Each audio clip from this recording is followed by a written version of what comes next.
আমি না আমাদের সংসারটা কিভাবে সাজাবো তার জন্য বেশ কিছু চিন্তা ভাবনা করছি। এতদিন একা ছিলেন, খরচও কম ছিল, এখন তো আমি আছি। আর বাজারে সবকিছুর দাম যেভাবে বেড়েছে, হিসাব না করে চললে হবে না। এটা কিন্তু তুমি ঠিক বলেছো। আপনার মাসিক বেতন কত? 26,000 এই মাসে আমাদের বাসা ভাড়া কত দেওয়া লাগে? এই তো গ্যাস আর বিদ্যুৎ বিল মিলিয়ে 12,000 টাকা। আমাদের বাকি থাকে 14,000। এই 14,000 টাকার মধ্যে যদি আমরা হিসাব করে চলতে পারি তাহলে আর কোনো সমস্যা নেই, তাই তো? কালকে আপনি আমাকে বাজারে নিয়ে যাবেন, আর বাজারে যেয়ে আমরা এক সপ্তাহের বাজার একবার করে নিয়ে আসবো। তা কিন্তু কালকে তোমার অফিস আছে, আমাকে অফিসে যেতে হবে। অফিস থেকে এসে আমাকে নিয়ে যাবেন। তোমার এই সংসারের প্রতি এত আগ্রহ দেখে আমি অনেকটা যেন স্বস্তি পেলাম। দুশ্চিন্তা করার কোনো প্রয়োজন নেই, আমি আছি না। আর পরিকল্পনা করে চললে অনেক কম খরচেও সুন্দরভাবে চলা সম্ভব। এত মনোযোগ দিয়ে মোবাইলে কি দেখছেন? আপনার ভাবির ছবি দেখছিলাম ভাই। রাজা ভাই, আমি ভাবছিলাম কি আজকে একটু তাড়াতাড়ি বের হবো, বউকে নিয়ে একটু শপিং এ যাবো বলেছিলাম। অলরেডি আপনি 3 দিনের ছুটি নিয়ে 8 দিন কাটে আসছেন। আজকে যদি আপনি তাড়াতাড়ি বের হন ভাই, আপনার চাকরি কিন্তু থাকবে না। আপনি কখন আসবেন? আমাদের তো আজকে বাইরে যাওয়ার কথা ছিল। আমার না আজকে একটু দেরি হবে, 8টা 8:30 মতো বাজবে। আমি তো আজকে অনেকদিন পর অফিস আসছি, তো অনেক কাজ হয়ে গেছে, এগুলো একটু শেষ করে বের হবো। আচ্ছা ঠিক আছে, সমস্যা নেই। আপনি আসার আগে আমাকে একটু ফোন দিয়েন, হ্যাঁ? আমি তৈরি হয়ে থাকবো। শাড়িটা কিন্তু অনেক সুন্দর, আমার পছন্দ হয়েছে, তাই না? হ্যাঁ, পছন্দ হচ্ছে। কত দাম চাইবে তা তো জানি না। ভাইয়া এই শাড়িটার দাম কত? এটা 2,000 টাকা ভাইয়া। 2,000 টাকা? একটু কমিয়ে রাখেন ভাই। না ভাইয়া, কমে হবে না। আচ্ছা ঠিক আছে, সমস্যা নেই, আমরা অন্য দোকানে যাবো। না না, অন্য দোকানে কেন যাবো? আমরা একটু দেখি, এটা তোমার পছন্দ হয়েছে না? এত দাম দিয়ে শাড়ি নিয়ে দরকার আছে তো হবে? আমরা কত হিসাব করে চলা লাগবে বলেন তো?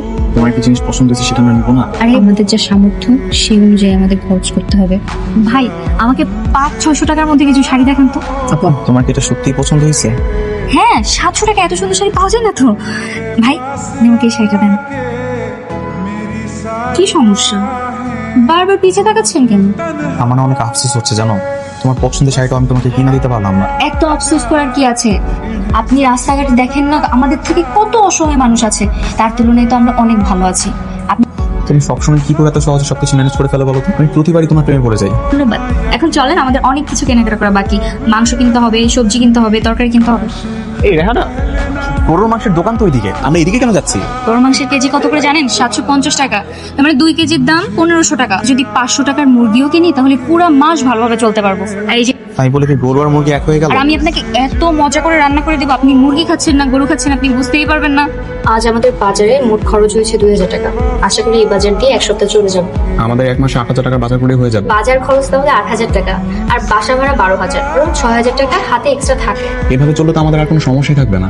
আমি আছি না, আমার উপর একটু ভরসা রাখেন, সব ঠিকঠাক চালিয়ে নেব। কি হয়েছে আপনার? এটা কি আপনার হাতে?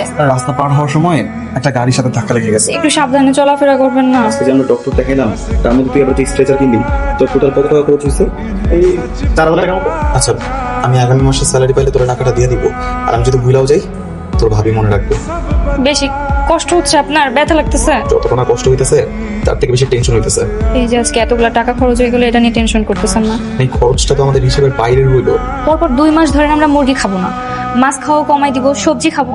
চিন্তা করেন না, সমস্যা থাকলে সমাধান তো হবে। অফিসের বস ফোন দিছে। বলেন আপনি অসুস্থ, আজকে যেতে পারবেন না? আসসালামু আলাইকুম স্যার। ওয়ালাইকুম আসসালাম। স্যার, আমি অফিসে আসার জন্য বাসা থেকে বের হয়েছিলাম, কিন্তু রাস্তায় আমার একটা অ্যাক্সিডেন্ট হয়ে গেছে, তো আমি তার জন্য আর আসতে পারিনি। এমনিতেই কিন্তু তুমি বেশ কয়েকবার ফাঁকি দিচ্ছ, তোমার বেতন থেকে 2,000 টাকা কাটা। আর একবার যদি ফাঁকি দাও না, তাহলে কিন্তু পুরো বেতনটাই পাবা না তোমার। এই মাসের বেতন থেকে 2,000 টাকা কেটে রাখবে। তাহলে এখন উপায়? উপায় তো একটাই, একটু কষ্ট করে হলেও আমাকে অফিসে যাইতে হবে। আচ্ছা আচ্ছা ঠিক আছে, কোনো সমস্যা নেই, কষ্ট করব, আমরা দুজন ম্যানেজ করে নেব। হ্যালো, হ্যাঁ বলো। অফিসে কি ঠিকঠাকভাবে পৌঁছেছেন?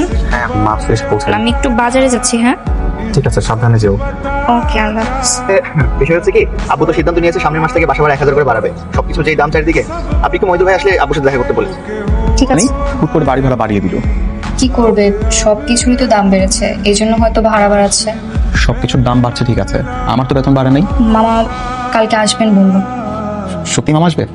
তাহলে তো আমাদের অনেক বাজার সদাই করতে হবে, ঘরটাকে আরেকটু পরিপাটি করে গুছিয়ে নিতে হবে, তাই না? দুপুরবেলায় মামা শ্বশুর আসবো, অনেক বাজার সদাই করা দরকার। তুই আমার 2,000 টাকা দিতে পারবি?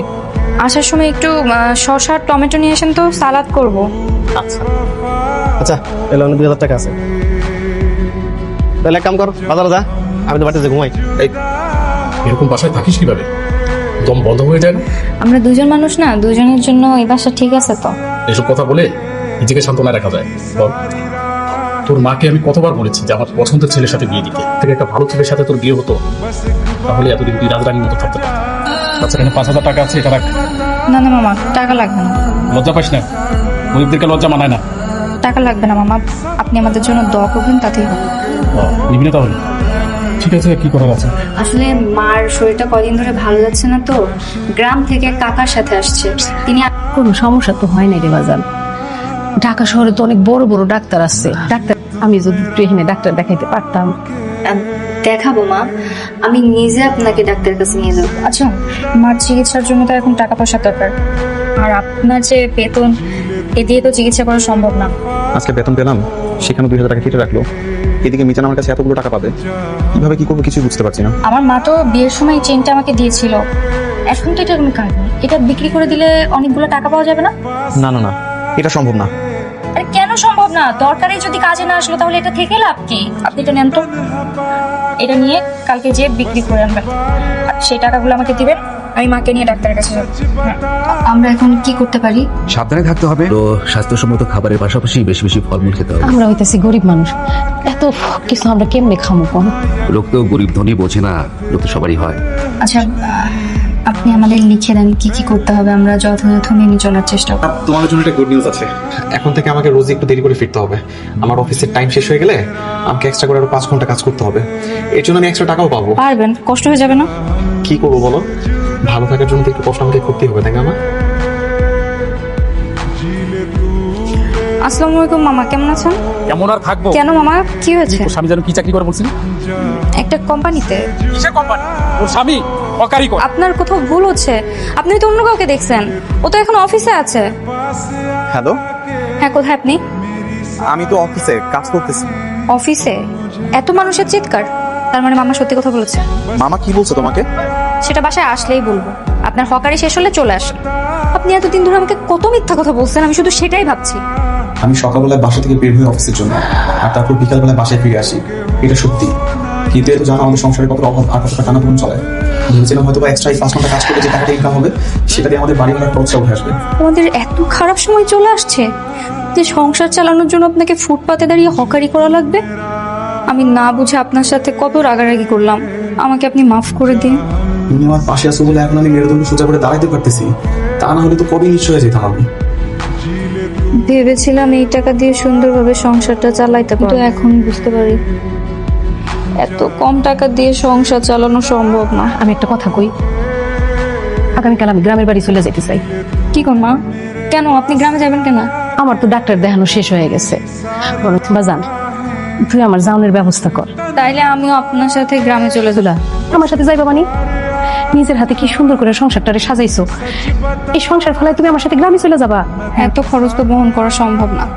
ঢাকা শহরে অনেক চাহিদা, খালি টাকা আর টাকা। কিন্তু তাই বলে তুমিও চলে যাবো মায়ের সাথে?